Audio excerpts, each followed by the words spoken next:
Představte si, že žijete do 90. Řekněme, že budete žít do 90.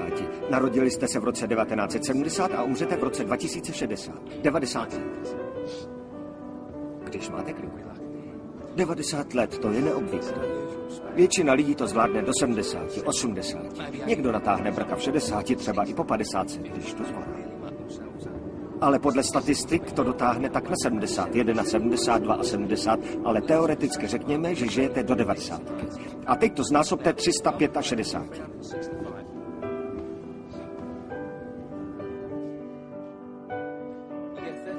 Vyjde 32 850.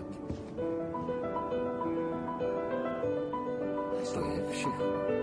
To jste vy, váš celý život. Méně než 33 000 dní. No, a ještě hůř. Odečtěte od toho 3650.